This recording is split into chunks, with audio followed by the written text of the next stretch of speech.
jemaat Gereja Anugerah Kristus yang saya kasihi dimanapun kita berada.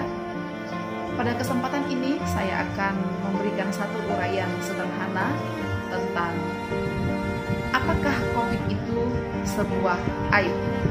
Namun sebelum menjawab pertanyaan ini, saya ingin kita melihat fakta bahwa sejak kurang lebih Maret 2020 sampai dengan April ini 2021, kita sudah berdampingan dengan COVID. Lalu sampai kapan kita akan berdampingan dengan COVID ini? Itu masih sebuah misteri. Kita tidak akan tahu.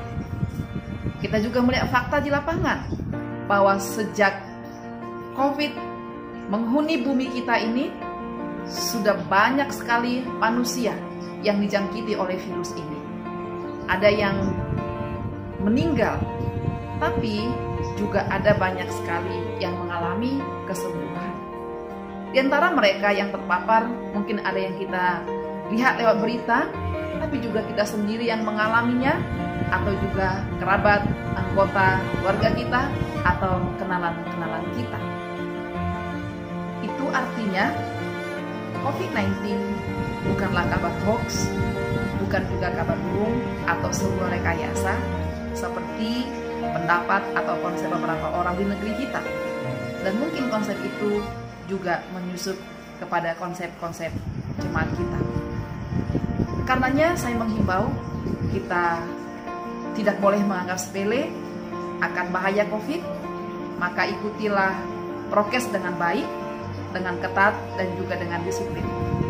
Tapi di satu sisi, saya juga menghimbau kita supaya kita tidak mengalami kecemasan, ketakutan, kekhawatiran yang berlebihan terhadap COVID-19 ini, sehingga menghambat kita untuk bertumbuh, menghambat kita untuk berkarya, menghambat kita untuk maju di dalam setiap pekerjaan dan juga pelayanan kita. Dengan melihat fakta di atas, lalu bagaimana sikap kita sebagai umat Tuhan? Yang pertama, tetaplah ikuti prokes yang baik, yang benar, dan secara ketat, disiplin.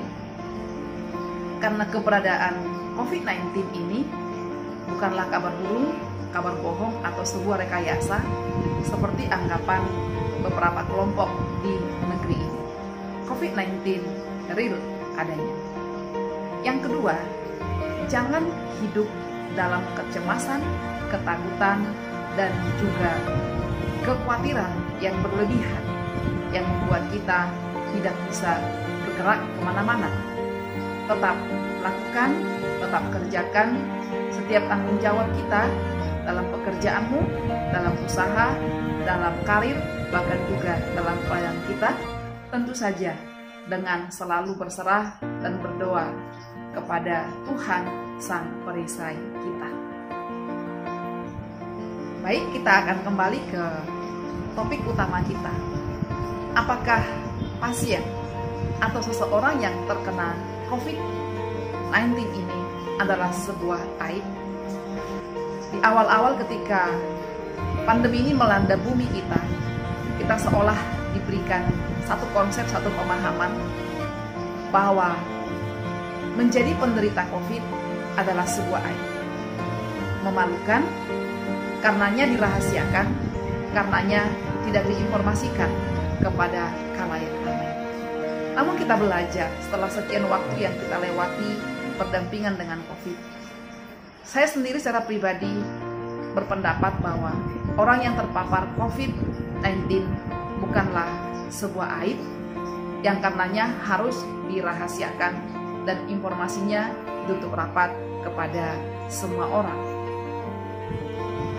Lalu pertanyaan penting yang perlu kita jawab bersama adalah bagaimana cara yang paling bijak jika kita secara pribadi atau ada anggota keluarga kita yang terpapar COVID-19. Saya mewakili Gembala Jemaat dan mewakili seluruh pengurus Jemaat Gereja Anugerah Kristus dengan kasih, dengan hormat menghimbau supaya sekiranya ada di antara kita yang terinfeksi COVID ini, kita boleh open informasi, kita boleh terbuka. Ingat, terkena COVID bukan peristiwa yang memalukan dan juga bukan sebuah aib. Ada beberapa nilai positif ketika kita terbuka menginformasikan bahwa kita sedang terkena COVID atau kita baru kontak dengan orang yang terpapar atau mungkin ada keluarga kita yang terpapar.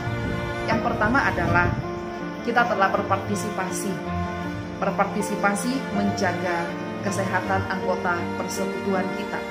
Dengan kita terbuka informasi, maka orang-orang yang mungkin pernah kontak dengan kita atau orang yang akan kontak dengan kita bisa lebih mawas diri, lebih menjaga diri, mungkin dengan menjaga jarak dulu, atau jika sudah pernah mengadakan kontak, dengan cepat bisa mengadakan swab antigen atau juga bisa isolasi mandiri. Nilai positif yang kedua, keuntungan yang kedua adalah kita bisa mendapatkan informasi dan masukan-masukan positif dari anggota persekutuan kita tentang penanganan sembuh dari COVID. Mungkin karena sudah ada yang mengalami atau sudah menyaksikan keluarganya, anggota keluarganya juga sembuh dari COVID ini. Ingat, orang yang kena COVID tidak boleh dihakimi. Tetapi orang yang kena COVID harus kita doakan bersama, kita support bersama, kita dukung bersama. Lalu bagaimana kalau saya sudah swab negatif, tetapi sebelumnya saya ada kontak dengan orang yang terpapar? Sebaiknya dengan sukarela, saudara bisa mengambil inisiatif untuk isolasi mandiri, karena bisa saja karena imun saudara kuat, saudara tidak terpapar, tapi ada potensi saudara menjadi media pembawa penularan virus kepada yang lain yang kondisi tubuhnya tidak sekuat atau tidak sefit saudara, mungkin di dalam kondisi yang rentan. Ini yang saya sampaikan di sekitar apakah COVID merupakan aib? Sekali lagi jawabnya tidak. Mari kita tetap berjaga, mari kita tetap waspada dan terus berserah kepada Tuhan. Amin. Shalom.